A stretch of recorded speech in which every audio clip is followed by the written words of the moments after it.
नमस्कार विद्यार्थियों।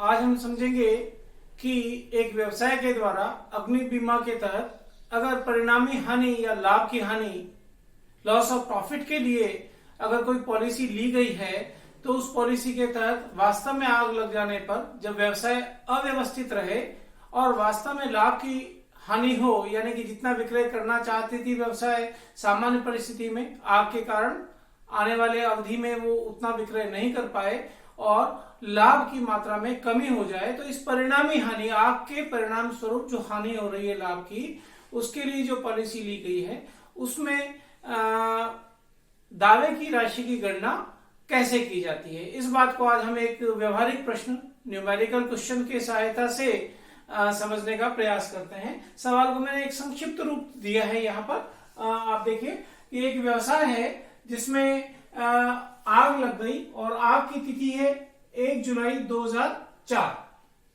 व्यवसाय आग लगने के कारण जो अवरुद्ध रहा, सामान्य रूप से व्यवसाय नहीं कर पाया, तो ये व्यवधान की अवधि है 1/7/2004 से 31/12/2004 तक। 31 दिसंबर तक ये व्यवसाय सुचारू रूप से जारी नहीं हो पाया आग लगने के फलस्वरूप। व्यवसाय हर वर्ष जो खाते तैयार करता है वो 31 मार्च को करता है। फिर मैंने कुछ कैटेगरी बना दी है। सवाल प्रश्न में दी गई भाषा को इस प्रकार के स्वरूप दे दिया है कि आसानी से थोड़ा समझ आ जाएंगे कि बीमा पॉलिसी का जो मूल्य है, पॉलिसी में वर्णित राशि यहाँ पर है 1,50,000, यानी कि इस राशि से ज्यादा दावा कभी भी नहीं हो पाएगा। और क्षतिपूर्ति की अवधि है 6 माह, यानी कि इस अवधि से ज्यादा के व्यवधान में अगर लाभ की क्षति हुई है तो उसकी पूर्ति बीमा पॉलिसी के द्वारा, बीमा कंपनी के द्वारा नहीं की जाएगी। 31/3/2004 को जो समाप्त होने वाला वित्तीय वर्ष है, उस वित्तीय वर्ष की बिक्री है 8 लाख रुपए, यानी कि गत वर्ष आग लगने से पहले वाले वित्तीय वर्ष की, आग लगने वाले वर्ष के पहले वाले वित्तीय वर्ष की बिक्री है 8 लाख रुपया। और उस पिछले वर्ष का जो शुद्ध लाभ है, नेट प्रॉफिट है, वो है 48,000 रुपया। फिर व्यवसाय के द्वारा जो बीमित स्थिर व्यय करवाए गए हैं वो है 96,000 रुपया और अबीमित स्थिर व्यय वो है 16,000 रुपया। तो standing and non standing charges अपने को, standing ensure charges and standing uninsured charges प्रश्न में अपने को दे रखे हैं। इन दोनों का योग कर लेंगे तो कुल स्थिर व्यय कितने हैं, टोटल स्टैंडिंग चार्जेस कितने हैं, वो ज्ञात हो जाएंगे। इसी प्रकार से जो व्यवधान की अवधि है ये वाली, इस अवधि की बिक्री अपने को दे रखी है। इसी व्यवधान की अवधि में, यानी कि 1 जुलाई से 31 दिसंबर तक की पिछले वाले वर्ष की बिक्री भी अपने को दे रखी है, वो है 4 लाख रुपया। यानी सामान्य परिस्थिति में अगर इस वर्ष भी बिक्री होती तो 4 लाख रुपए की बिक्री होने की संभावना होती है, परंतु आग लगने के कारण ये बिक्री मात्र 1,60,000 रुपए हुई है और चूंकि बिक्री में कमी हुई है इसलिए लाभ की क्षति हो रही है यहाँ पर व्यवसाय को। आग लगने की तिथि से ठीक पहले के 1 वर्ष की बिक्री, जिस डेट को आग लगी है 1/7, इससे ठीक पहले के 1 वर्ष, यानी कि 1/7/2003 से 1/7/2004 तक, 1/7/2004 बोले या 30/6/2004 बोले, एक ही बात है, उस अवधि की बिक्री दे रखी है अपने को। फिर प्रश्न में चूंकि कार्यशील व्यय में वृद्धि बता रखी है, यानी कि बिक्री में जो कमी होने की संभावना है उसको रोकने का प्रयास किया गया है, तो उसके लिए खर्चे किए गए 30,000। इसके फलस्वरूप क्या हुआ कि बीमित स्थिर व्यय में बचत हो गई 6,000 रुपए की और बिक्री में कमी को रोका जा सका 80,000 रुपए की। यानी 80,000 रुपए की अतिरिक्त बिक्री क्यों हुई है? क्योंकि आपने वर्किंग एक्सपेंसेस वहां पर इनकर किए हैं। इसलिए पॉलिसी में विशेष परिस्थिति वाक्यांश वर्णित है और बिक्री में 10% वृद्धि की प्रवृत्ति पाई जा रही है। इसका मतलब चाहे वो प्रमापित बिक्री हो या वार्षिक बिक्री हो, समायोजित या एनुअल टर्नओवर, दोनों में ही 10% वृद्धि की जाएगी। और ग्रॉस प्रॉफिट रेट में 2% की वृद्धि हुई है। इसको हम दावे की राशि की गणना हमें करनी है कि लाभ की क्षति के कारण जो दावे की राशि मिलने वाली है और वर्किंग एक्सपेंसेस जो एडिशनल किए गए हैं उनके लिए जो दावे की राशि मिलने वाली है, कुल राशि कितनी होगी, इसकी गणना हमें करनी है। आप यहाँ पे देख रहे हैं कि पहला पॉइंट है अपना क्षतिपूर्ति की अवधि कितनी होगी? तो बीमा पॉलिसी में जो अवधि दे रखी है वो है 6 माह, और वास्तविक क्षतिपूर्ति की अवधि है इस अवधि 1/7 से 31/12 तक, वो भी 6 माह। इन दोनों में से जो कम है वो लिया जाता है, परंतु यहाँ पर इसमें दोनों ही बराबर है, तो इंडिमिनिटी पीरियड जो हो जाएगा वो 6 महीने हो जाएगा, ये वाले ही 6 महीने।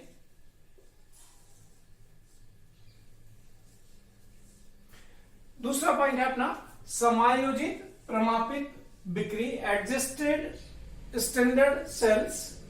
तो पिछले वर्ष इसी क्षतिपूर्ति की अवधि में, यानी कि इसी अवधि में पिछले वर्ष, यानी कि यहाँ पे 2003 पढ़े और यहाँ पर भी 2003 पढ़े, तो एक साथ 2003 से 31/12/2003 में कितनी बिक्री हुई थी वो प्रश्न में अपने को दे रखी है।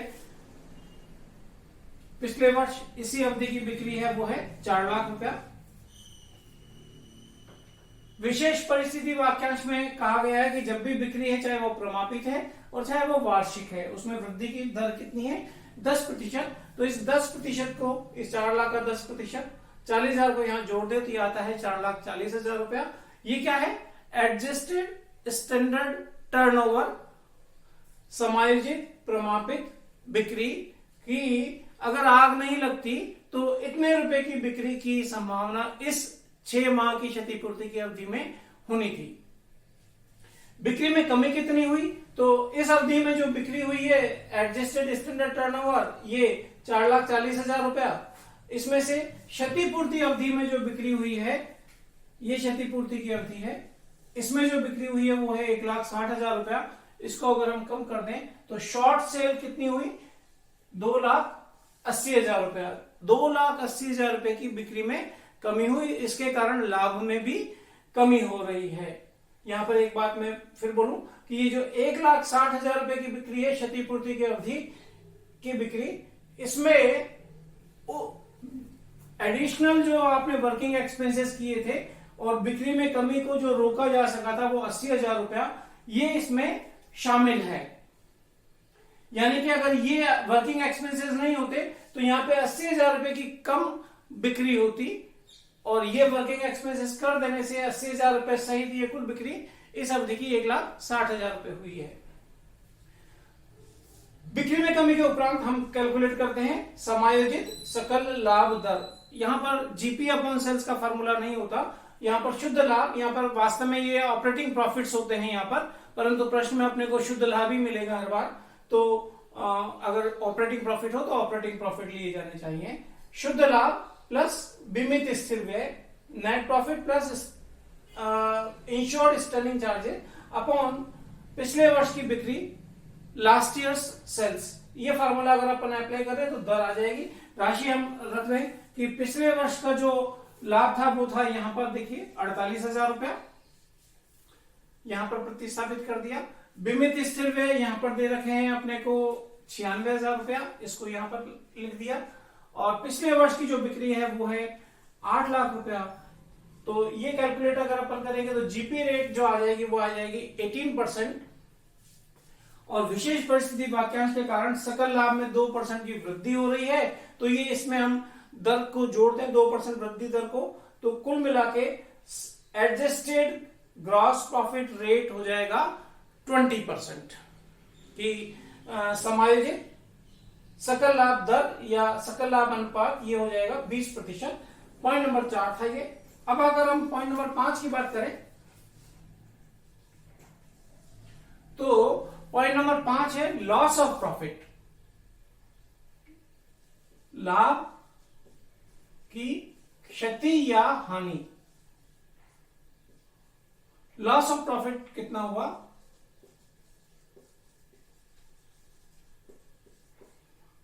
ये कैसे कैलकुलेट करेंगे? तो ये जो ऊपर अपने पॉइंट आए हैं, बिक्री में कमी और समायोजित सकल लाभ दर, इन दोनों को गुणा कर ले तो शॉर्ट सेल्स, शॉर्टकट में मैं लिख रहा हूं इसको एसएस, शॉर्ट सेल्स, इसको मल्टीप्लाई करें एडजस्टेड जीपी रेट से, तो ये अमाउंट आएगा 2,80,000 को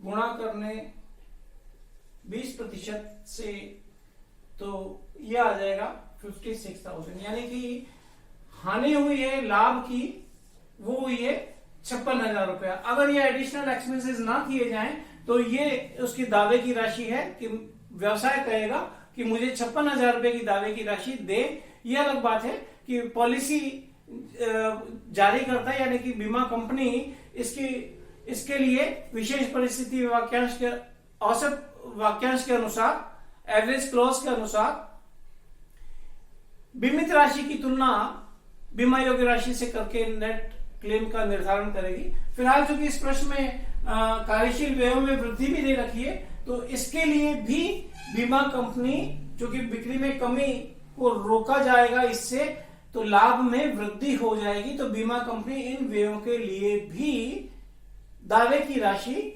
स्वीकृत करती है, जारी करती है। परंतु इसके लिए हमें एक और कैलकुलेशन करनी पड़ेगी, allowable amount for working additional working expenses. तो इसको हम कैलकुलेट करते हैं, आगे देखते हैं इस पॉइंट को।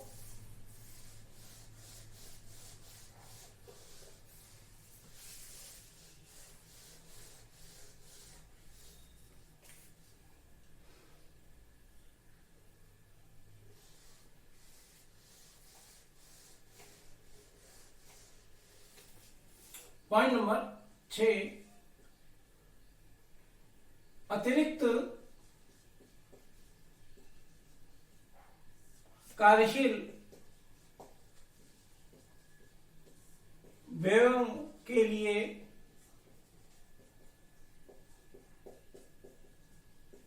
स्वीकृत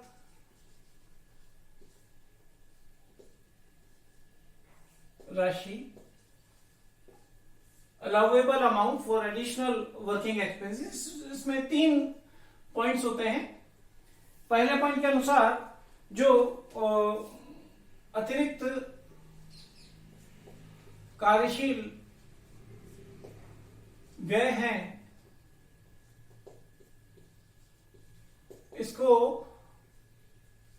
इस अनुपात में कम कर दिया जाता है। ऊपर शुद्ध लाभ, नीचे भी शुद्ध लाभ, ऊपर इसमें ऐड किए जाते हैं बीमित स्थिर व्यय, और नीचे कुल स्थिर व्यय, additional working expenses multiplied by net profit plus insured standing charges divided by net profit plus total standing charges. ये वैल्यूज अगर हम यहां पे रख दें तो अतिरिक्त कार्यशील व्यय प्रश्न में दे रखे हैं अपने को 30,000 रुपया, इसको मल्टीप्लाई करें इस शुद्ध लाभ गत वर्ष का है 48,000 रुपया, नीचे भी शुद्ध लाभ लिखा हुआ है तो नीचे भी 48,000 रुपया, ऊपर बीमित स्थिर व्यय है वो है 96,000, और नीचे कुल स्थिर व्यय है, तो ये इन दोनों का योग हो जाएगा 1,12,000 रुपया। अगर हम इसको कैलकुलेट कर लें तो ये राशि आ जाएगी 27,000 रुपया। इसी प्रकार से इसी में दूसरा पॉइंट है, पॉइंट नंबर 6 का दूसरा पॉइंट है,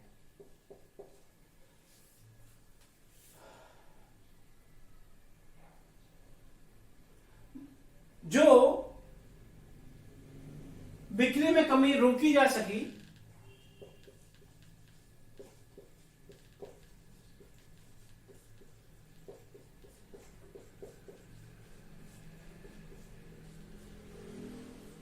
उसको मल्टीप्लाई करें समायोजित सकल लाभ दर से।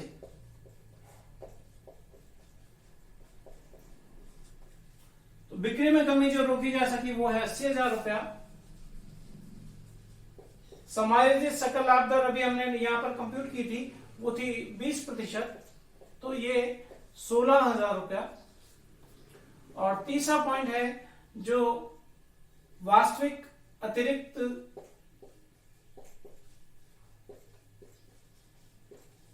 कार्यशील व्यय जो प्रश्न में अपने को दे रखे हैं 30,000 रुपया। तो ये 3 पॉइंट हमें कैलकुलेट करने पड़ते हैं पॉइंट नंबर 6 में। इसमें से जो कम है वो राशि निर्धारित करें। तीनों में जो कम है वो राशि निर्धारित करें, वो है 16,000 रुपया। और इसमें से माइनस करें, घटाएं अगर कोई बीमित स्थिर व्यय में बचत की गई है तो।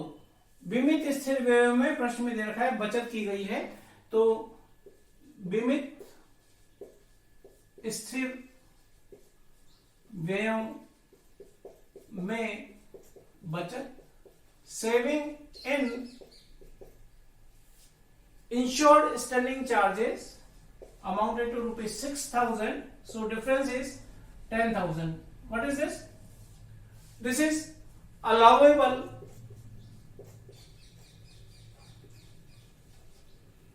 amount for additional working expenses.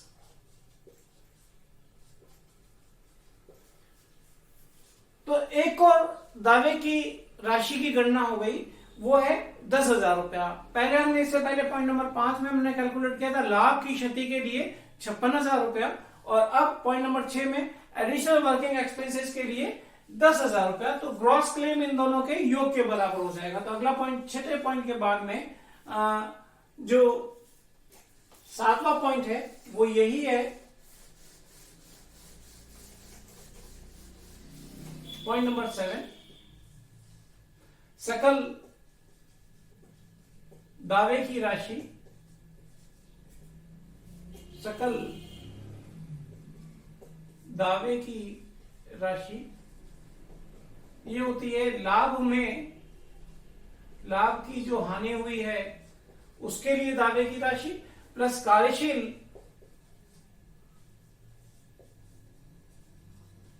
व्ययों के लिए स्वीकृत राशि। तो पॉइंट नंबर 5 में था लाभ की क्षति, हमने कैलकुलेट कर ली 56,000 रुपया, और पॉइंट नंबर 6 में हमने अभी अभी कैलकुलेट किया लाभ में कार्यशील व्ययों के लिए स्वीकृत राशि जो है वो है 10,000 रुपया। तो कुल मिला के जो ग्रॉस क्लेम हुआ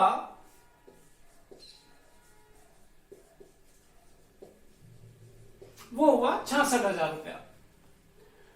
तो व्यवसाय दावा करेगा 66,000 रुपए का, और बीमा कंपनी इसको देने के लिए पहले बीमित व्ययों की तुलना बीमा योग्य व्ययों से करेगी, और उस अगर बीमित व्यय कम है तो इसी अनुपात में इस सकल दावे की राशि को भी कम करके शुद्ध क्लेम की गणना होगी और वही चुकाया जाएगा बीमा कंपनी के द्वारा व्यवसाय को। तो पॉइंट नंबर 7 के बाद में आप देखते हैं बीमा योग्य राशि की गणना। बीमा योग्य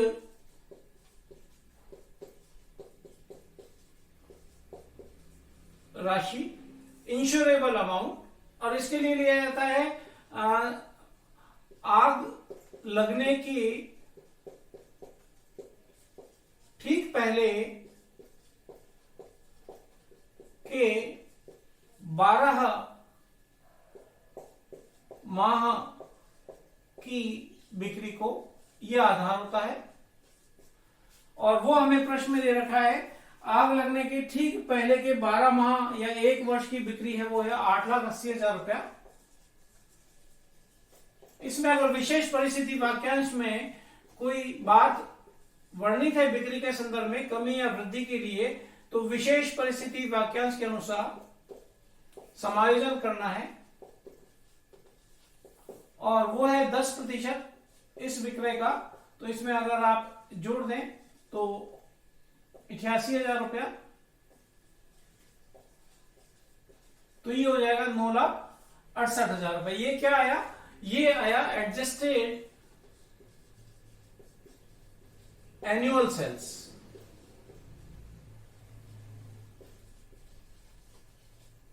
समायोजित वार्षिक बिक्री, यानी कि बीमा योग्य राशि की गणना के लिए वास्तव में 2 पॉइंट है। पहले हमने कैलकुलेट किया है समायोजित वार्षिक विक्रय को, और उसके बाद में हम कंप्यूट करेंगे वो है insurable value, insurable amount.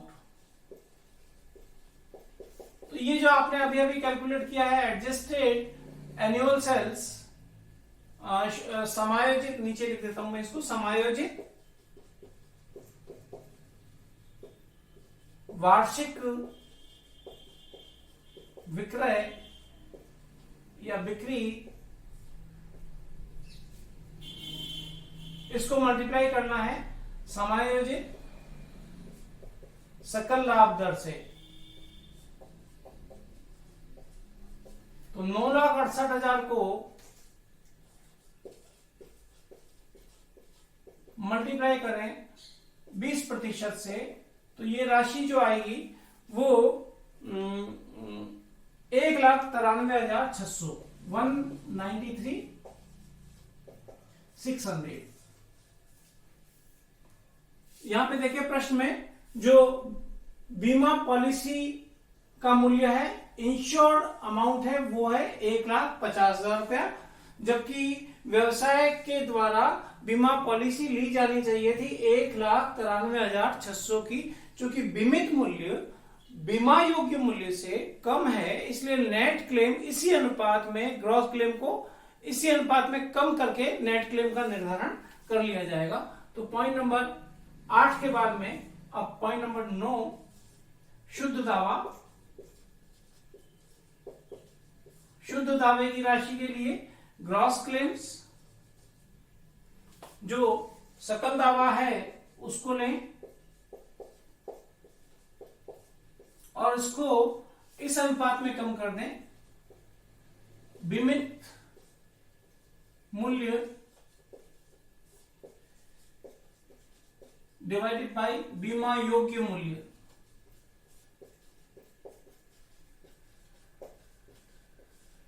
Insured value divided by insurable value. इस अनुपात में, इस प्रोपोर्शन में ग्रॉस क्लेम को रिड्यूस कर देंगे तो शुद्ध दावे की राशि आ जाएगी।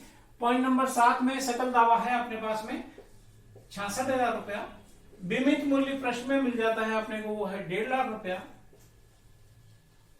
और बीमा योग्य मूल्य अभी अभी हमने पॉइंट नंबर 8 में कंप्यूट किया है 193,600। अगर इस प्रोपोर्शन में इसको कम कर दें 66,000 को, तो ये आ जाएगा 51,136 रुपीज।